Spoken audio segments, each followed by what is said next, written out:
So இன்றைக்கி இந்த video கண்டிப்பாக நான் பண்ணுவேன்னு எல்லாருக்குமே தெரியும். ஸோ ஃபர்ஸ்ட் ஆஃப் ஆல் பார்த்தீங்கன்னா நான் சாரி சொல்லிக்கிறேன். நிறைய பர்சனல் இஷ்யூஸ் இருந்ததால் அதெல்லாம் என்னால் டேக்கிள் பண்ண முடியாத ரீசனால் என்னால் மதுரையில் நடந்த இந்த தமிழக வெற்றி கழகத்தோட மாநாடுக்கு போக முடியல. ரொம்பவே ட்ரை பண்ணேன். ஸோ நேற்று நைட்டு கிளம்பி இன்றைக்காவது போகலாமா அப்படின்னு சொல்லிட்டு.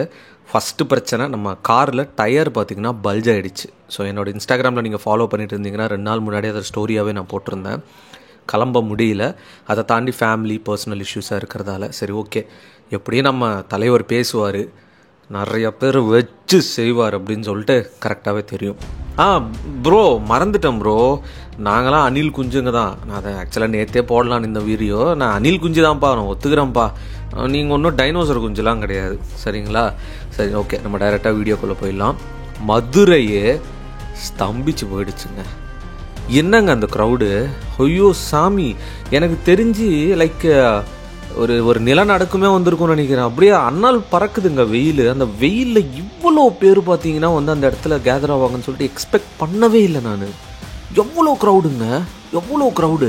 குழந்தைங்கள்லேருந்து பெரியவங்கலேருந்து வயசானவங்கலேருந்து எல்லாருமே பார்த்தீங்கன்னா அந்த மனுஷனை பார்க்க வந்திருக்காங்க. இது ஏதோ 200 300 வர க்ரௌடு கிடையாதுங்க. இது மறுபடியும் சொல்கிறேன், 200 300 வர க்ரௌடே கிடையாது. இது எல்லாமே அந்த மனுஷனுக்காக வர க்ரௌடு. தளபதி அவர்கள் நிறைய விஷயங்கள் இதில் பேசியிருக்காரு இந்த மாநாட்டில். என்ன ஒரு வருத்தம் அப்படின்னா, நேரில் போய் பார்த்துருந்தா அந்த ஒரு வைபே வேறு மாதிரி இருந்திருக்கும். பட் நம்ம நெட்டில் பார்த்தது தான் நான் பேசிகிட்டு இருக்கேன்.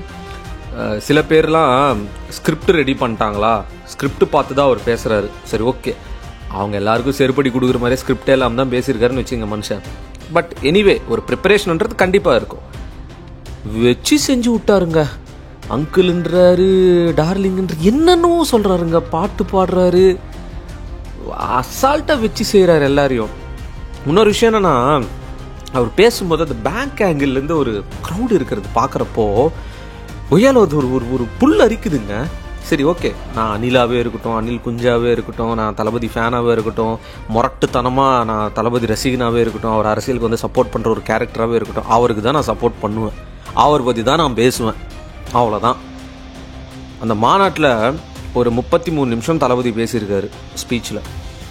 சூப்பராங்க, தெளிவாக 2026 நான் அரசியலுக்கு வந்தால் என்ன நடக்கும் அப்படின்றது தெளிவாக பார்த்தீங்கன்னா மக்களுக்கு புரிய வச்சிட்டாரு. இப்போது யாருக்கு ஓட்டு போடுறது, 2026 நம்ம யாருக்கு ஓட்டு போடுறதுன்னு மக்கள் மத்தியில் நிறைய டவுட் இருக்குது. புரிஞ்சவங்க, நமக்கு ஃப்யூச்சர் நல்லா இருக்கணும் அடுத்த ஜென்ரேஷன் நினைக்கிறவங்க கரெக்டான ஒரு கட்சிக்கு ஓட்டு போடுவாங்க. இல்லை, கொடுக்குற 1000 ரூபாய் போதும், கொடுக்குற ஒரு ஃபோனு போதும், 4000 ரூபாய் போதும் அப்படின்னு நினைக்கிறவங்க பண்ணிவிட்டு லைஃப்லாம் கஷ்டப்பட வேண்டியது வேறு வழியே கிடையாது. இப்போ கூட நான் என்ன சொல்கிறேன்னா, ஆட்சியில் இருக்கிறவங்க தமிழ்நாடுக்கு நல்லது செஞ்சுருக்காங்களா, நல்லதே செய்யலையா அப்படின்னு நான் சொல்ல வரல. நல்லதெல்லாம் பண்ணி தான் இருக்காங்க. பட் ஆனால் எங்கே போய் முடியுது? ஓப்பனிங் நல்லா தானமா இருக்குது, எண்டிங்கே கேவலமாக இருக்குது. அதுதான் எனக்கு புரியவே இல்லை. சரி ஓகே ரைட்டு, இதெல்லாம் நம்ம ஒரு பக்கம் பேசணும். மற்ற கட்சி பற்றி நமக்கு எதுக்குங்க? தமிழக வெற்றி கழகம் அவ்வளோ அருமையான ஒரு ஏற்பாடுங்க. பிரம்மாண்டமான ஒரு 500 ஏக்கர் கிட்ட பார்த்திங்கன்னா ரெடி பண்ணி, ஒரு 50 ஆம்புலன்ஸ் கிட்ட ரெடி பண்ணி, தண்ணிக்கு பஞ்சம் இருக்கக்கூடாதுன்னு குடிநீர் அரேஞ்ச் பண்ணி எல்லாமே பக்காவாக செட்டப் பண்ணியிருக்காங்க, பார்க்கிங்லேருந்து சேஃப்டினஸ்லேருந்து. ஆனால் எவ்வளோ கேவலமாக மாநாடு நடக்கிறதுக்கு 2 நாள் முன்னாடி ரோடு ஒர்க் பண்ணுறாங்க. இத்தனை நாள் பண்ணாமல் மாநாட்டுக்கு 2 நாள் முன்னாடி ரோடு ஒர்க் பண்ணுறாங்க. அதே மாதிரி இந்த வாடகை வண்டி வச்சுலாம் வராங்கல்ல பஸ்ஸில், அந்த வாடகை வண்டிலாம் கொடுக்கக்கூடாது அப்படின்னு சொல்லிட்டு பார்த்தீங்கன்னா ஒரு இது பண்ணியிருக்காங்க. அதே மாதிரி தமிழக வெற்றி கழகம் மாநாடுக்கு நாங்கள் வந்திருக்கோம்னா மதுரையில் ரூம்ஸ் கொடுக்கக்கூடாதுன்னு சொல்லிட்டு ஒரு க்ரௌடு. இது ஒரு கேவலமாக இல்லை? அவருக்கு அரசியலே தெரில, அவர் அரசியலுக்கு ஒரு வரதே வேஸ்ட்டு அப்படி இப்படின்னு சொல்கிறவங்க ஏன் இதெல்லாம் பண்ணணும்? அவ்வளோ பயம் எதுக்கு? அவரும் ஒரு நார்மலாக சினிமாலேருந்து ஒரு மனுஷன், அதுலேருந்து வந்த ஒரு மனுஷன் ஒரு கட்சி ஆரம்பிக்கும் போது ஏன் இவ்வளோ பயம்? சரி ஓகேப்பா, இதெல்லாம் அவரோட ரசிகர் தான் வந்திருக்காங்க அப்படின்னா அப்போ ஃபேமிலிலாம் வயசானவங்களாம், நான் தான் சொல்கிறேன்ல 2026 it's gonna be very interesting. ஒரு ரியல் லைஃபாக ஒரு பயங்கர ஃபயரியான ஒரு எலெக்ஷன் தான் எல்லோரும் பார்க்க போகிறீங்க. தளபதி ஆக்சுவலாக பயங்கர கான்ஃபிடென்ட்டாக இருக்கார், ஸ்டேஜில் பேசும்போது அவ்வளோ ஃபயராக இருக்கார். நான் மறுபடியும் என்ன சொல்கிறேன்னா, இது அவருக்கு முட்டு கொடுக்குறேன்னு கூட நீங்கள் எடுத்துங்க, தப்பே இல்லை. ஒருத்தருக்கு ஒரு சான்ஸ் கொடுத்தா தப்பே கிடையாதுங்க. அவருக்கு நம்ம சான்ஸே கொடுக்காம ஒரு கட்டத்துக்கு மேலே இந்த மனுஷன் நம்ம எலெக்ஷனில் நிப்பாட்டிருக்கலாம், இந்த மனுஷனை நம்ம சிஎம் ஆக்கியிருக்கலாமான்னு சொல்லிட்டு ஃபீல் பண்ணால் எந்த ஒரு யூஸும் கிடையாது. ஒரு சான்ஸ் கொடுக்குறதுல தப்பு இல்லைல்ல.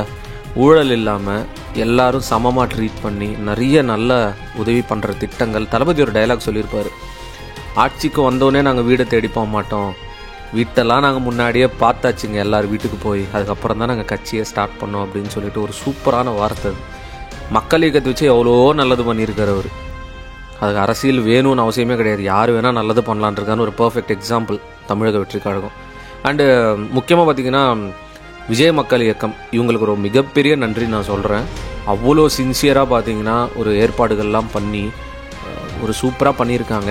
அண்டு இதில் ஒரு பிரதர் இறந்துட்டார் பேனர் கட்டுற இடத்துல, ரொம்பவே கஷ்டமாக இருந்துச்சு. சிலதெல்லாம் நம்ம தவிர்க்கவே முடியாதுங்க. ஒரு மாஸ் கேதரிங் நடக்குது அப்படின்னா சில விஷயங்கள் நடக்க தான் செய்யும். பட் எது நடந்தாலும் இதுக்கு பொறுப்பு தலைவர் தான் அப்படின்னு சொல்கிறது ரொம்பவே முட்டாள்தனமாக இருக்குது. அண்டு தாவைக்கினர் அங்கே மதுபானம் சரக்கு அடித்த மாதிரி சில நியூஸ்லாம் வந்தது. இதெல்லாம் ஆக்சுவலாக பார்க்கும்போது ஒரு மாஸ் க்ரௌட் கேதரிங்கில் 100% பர்ஃபெக்டாக இருக்கணும் அப்படின்னா அது மக்கள் ஒன்றும் பண்ண முடியாதுங்க. சரி, ஓகே, ஒரு கட்சியில் ஒருத்தர் ஏதாவது பண்ணால் அந்த மொத்த கட்சியை ப்ளேம் பண்ண முடியுமா? எனக்கு அதுதான் புரியல. ரெண்டாவது நியூஸ் சேனல்ஸுங்க, அங்கே எவ்வளோ க்ரௌடு வந்திருக்காங்க, எவ்வளோ மாசான விஷயம் அங்கே நடக்குது, தமிழ்நாடே ஸ்தம்பிச்சு போகிற அளவுக்கு ஒரு விஷயம் நடக்குது. நல்ல விஷயங்கள் மட்டும் போடாமல் அது ஒரு 20% போட்டு 80% என்னென்ன பேசி டிஃபேம் பண்ணுறது இந்த கட்சி அப்படின்றதுக்கான ஒரு கூட்டமே அங்கே போய் நின்று இருக்குது வீடியோ எடுக்கிறதுக்கு. கேவலமாக இல்லையா? உங்களுக்கும் சேர்ந்து தானே அந்த மாநாடுன்றதே அவர் பேசுந்தாங்க, அவ்வளோ பெருசாக ஆர்கனைஸ் பண்ணி ஒரு 2 மணி நேரம் 4 மணி நேரத்துக்காக அவ்வளோ க்ரௌடு வந்திருக்காங்க, அத்தனை பேர் ரசிக்கிறாங்க, மனுஷன் வராரு போகிறாரு, அவ்வளோ எனர்ஜியாக ஒரு ஒரு ஒரு பாசிட்டிவான வைப்ரேஷனை க்ரியேட் பண்ணுறாரு. இதெல்லாம் விட்டுட்டு ஃபேக்கான விஷயங்கள், அந்த கொடி கம்பம் விழுந்துருச்சு ஒரு கார் மேலே, அது கூட கார் வாங்கி தரேன்னு சொல்லிட்டாங்க அந்த கட்சியில். எது எது நெகட்டிவாக இருக்குது உங்கள் டிஆர்பிக்காக அது மட்டும்தான் எடுத்து போடுறீங்க எல்லா நியூஸ் சேனல். ஏதோ 1-2 நியூஸ் சேனல்ஸ் மட்டும்தான் பாசிட்டிவான விஷயங்கள் போட்டுட்டு இருந்தீங்க. அவர் பேசின ஸ்பீச் பற்றி அனலைஸ் பண்ணி போடுறதில்லை யாரும். இதெல்லாம் பார்த்தீங்கன்னா உண்மையாகவே வருத்தமாக தான் இருந்தது. பட் ஆனால் சொல்கிறோம் பாருங்கய்யா, மதுரையில் இருக்கிற மக்கள் நீங்களாம் வேற மாதிரியா, என்னையா மாசுக்கு மாஸ் ஆஃப் த மாசஸாக இருக்கீங்கய்யா. அந்த மனுஷன் உள்ளே வந்தார், இல்லை ஒரு எர்த்துக்கு ரிக்டர் லெவல் 9.5க்கு கொண்டு வந்துட்டீங்கய்யா. அண்ணல் பறக்க பறக்க க்ரௌடு. எங்கேயா இருந்தீங்க இத்தனை நாள்? அந்த ஒரு மனுஷனுக்கு இவ்வளோ க்ரௌடு வருவீங்க? அவன் நாங்களா யாரு? சென்னையில் மாநாடு வைக்கட்டும். ஆனால் மதுரை வேற மாதிரிங்க. எனக்கு தெரிஞ்சு லாஸ்ட்டாக பண்ணது இதுவும்.